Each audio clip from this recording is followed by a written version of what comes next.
নমস্কার। গল্পে গল্পে একান্তে কিছুক্ষণ চ্যানেলের আমি তৃপ্তি। আপনাদের সকলকে স্বাগত জানাই। আপনারা শুনছেন শ্রদ্ধেয় লেখক নিহারঞ্জন গুপ্তর লেখা একটি রহস্য উপন্যাস রাত নিঝুম। আজ শুনবেন এই উপন্যাসটির প্রথম গল্পের ৪র্থতম পর্ব। চলুন শুনি তাহলে। দিন ২ পরের কথা। দুপুরের দিকে হেনিটি তার শয়নঘরে চুপচাপ বসে আছে। ২ আঙুলের ফাঁকে ধরা একটা জ্বলন্ত সিগারেট। জংলি এসে ঘরে ঢুকলো। বাবু, একটা চিঠি। জংলি, ১ কাপ চা আনতো। কিরিটি চিঠিটা হাতে নিতে নিতে বলে। জংলি ঘর থেকে বের হয়ে গেল। চিঠিখানি উল্টে পাল্টে কিরিটি দেখতে লাগলো। চিঠির উপরে ছাপ বড়বাজার পোস্ট অফিসে। সযত্নে খাম ছিঁড়ে কিরিটি চিঠিটা টেনে বের করলো। চিঠিটা ইংরেজিতে টাইপ করা। চিঠিটা পড়তে পড়তে ঘন অন্ধকারের মধ্যে যেন একটা আশার আলো হঠাৎ ঝলকানি দেখতে পায়। ১ বার ২ বার ৩ বার চিঠিটা পড়ল। তারপর প্রসন্ন মনে চিঠিটা সযত্নে পকেটে ভাঁজ করে রেখে কিরিটি চিন্তা সাগরে ডুব দিল। জংলি চা দিয়ে গেল। কোনো খেয়াল নেই। হাতের সিগারেটটা শুধু মুখের কাছে তুলে নিয়ে মাঝে মাঝে টান দিচ্ছে। সুব্রত এসে ঘরে প্রবেশ করল। কি একটা বলতে গিয়ে সহসা কিরিটির দিকে নজর পড়তেই চুপ করে গেল। সে জানতো কিরিটি যখন চিন্তা করে তখন হাজার ডাকলেও সাড়া পাওয়া যায় না। অতএব সে একটা সোফায় বসে সেদিন তার দৈনিকটাই মন দিল। এক সময় কিরিটিরই খেয়াল হতে সুব্রতর দিকে তাকিয়ে প্রশ্ন করে, সুব্রত, কতক্ষণ? অনেকক্ষণ। তারপর শ্রীপুর হত্যা রহস্যের কোনো আলোক সংপাত হলো? আলোক সংপাত?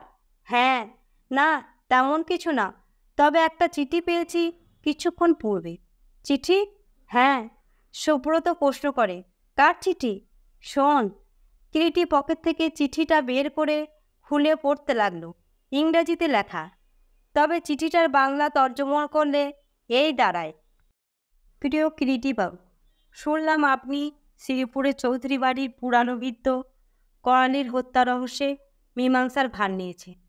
সেই কারণেই কর্তব্যবোধে আপনাকে কয়েকটা প্রয়োজনীয় কথা জানাতে চাই ওই চৌধুরী বাড়ির সম্পর্কে, অর্থাৎ এই চৌধুরী পরিবার সম্বন্ধে। জমিদার অনঙ্গমোহন চৌধুরীর একমাত্র পুত্র হচ্ছে শ্রীপুরের বর্তমান জমিদার শশাঙ্কমোহন চৌধুরী। অনঙ্গ চৌধুরীর জীবিতকালে তার পুত্র শশাঙ্কমোহনের কোনো সন্তান হয়নি। যাই হোক, অনঙ্গ চৌধুরীর মৃত্যুর পর তার উইলে দেখা গেল লেখা আছে, তার মৃত্যুর পর মানে অনঙ্গ চৌধুরীর মৃত্যুর পর যদি শশাঙ্কমোহনের ছেলে হয় তবে তার সমস্ত সম্পত্তি সেই ছেলে পাবে। আর ছেলে না হয়ে যদি মেয়ে হয় তবে তার মৃত্যুর পর অর্ধেক সম্পত্তি পাবে সেই মেয়ে, আর বাকি অর্ধেক পাবে তার ক্ষুল্লতাত পুত্র মৃগাঙ্কমোহন, বা ওই মৃগাঙ্কমোহনের পুত্র বা তার পরবর্তী ওয়ারিশগণ। সে আজ 18 বছর আগের কথা। সবাই জানল অনঙ্গমোহনের মৃত্যুর 2 বছর পরে শশাঙ্কমোহনের একটি কন্যা সন্তান জন্মালো, অর্থাৎ ওই শ্রীলেখা। কিন্তু আমি জানি আসল সত্য তা নয়।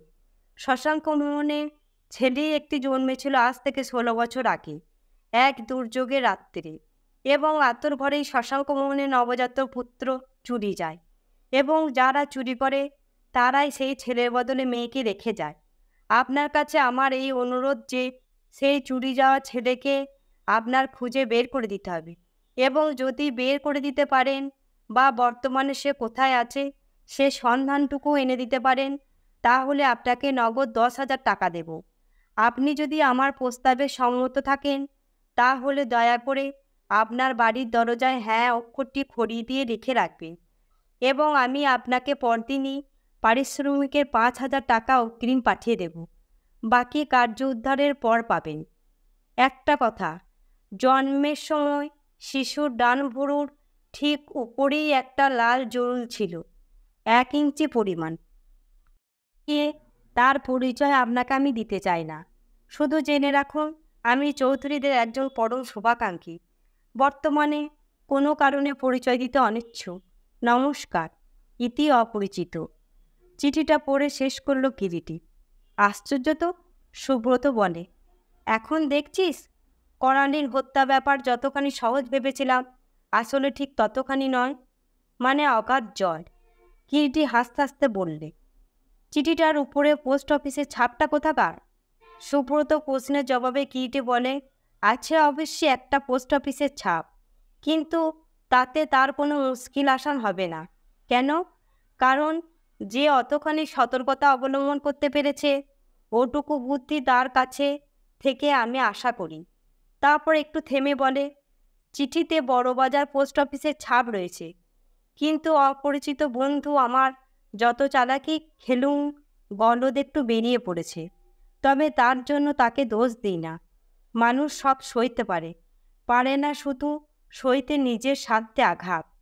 তখন তার হিতাহিত জ্ঞানটুকু পর্যন্ত লোপ পেয়ে যায়। এমন দৃষ্টান্তেরও এ দুনিয়ার অভাব নেই। সুব্রত এবারে প্রশ্ন করে, কে ওই চিঠিটা লিখেছে বলে তোর মনে হয় কিরিটি? নিঃসন্দেহে কোনো ইন্টারেস্টেড পার্টি, অর্থাৎ যার এ ব্যাপারে স্বার্থ রয়েছে, এবং সে হয়তো স্বার্থ থাকলেও কোনো কারণে সামনাসামনি এসে আত্মপ্রকাশ করতে পারে না। কিন্তু সে যাই হোক, করালিচরণের ব্যাপারটা যে হত্যার, সেটাও যেমন এখন সুনিশ্চিত বলে মনে হচ্ছে, তেমনি সেই হত্যার মূলে একটা গভীর রহস্য আছে বলে মনে হচ্ছে। তাহলে? অতঃপর কিরিটি সুব্রতর দিকে তাকিয়ে বললে, ব্যাপারটা একটু বেশি রকম প্যাঁচ খেয়ে গেল, আর সেই প্যাঁচ খুলতে একটু বেগ পেতে হবে। তা হোক, তার জন্য আমি ভয় পাই না। আপাতত অপরিচিত বন্ধুটির কথাই সত্যি বলে মেনে নিয়ে আমরা কাজে অগ্রসর হব। কিভাবে শুরু করবি ভাবছিস? কালই জলে নেমে প্রথম ডুব দেব, দেখি কতদূর কি হলো।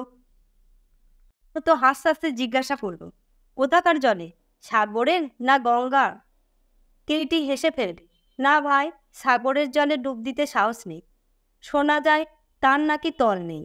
আর মা গঙ্গা, অত পুণ্যি কি আর আমার মতো পাপীর সইবে? তার চাইতে দেখি শ্রীপুরের এঁদোপুকুরে একটা ডুব দিয়ে ধনরত্ন না মিলুক, 2-4টে শামুক বা গুগলি ও তো হাতে ঠেকতে পারে। দেখিস শেষে কাদাঘাটাই যেন না সার হয়। দেখি। ইতিমধ্যে মৃগাঙ্কমোহনের তার পেয়ে জমিদার শশাঙ্ক চৌধুরী শিলং থেকে শ্রীপুরে ফিরে এসেছিলেন। আজকের মতো এখানেই শেষ হলো নীহারঞ্জন গুপ্তর লেখা রাত নিঝুম উপন্যাসের প্রথম গল্পের 4র্থতম পর্ব। গল্পটি ভালো লাগলে লাইক, শেয়ার ও কমেন্ট করবেন, আর সাবস্ক্রাইব করে আমার পাশে থাকবেন। আপনাদের সকলকে ধন্যবাদ।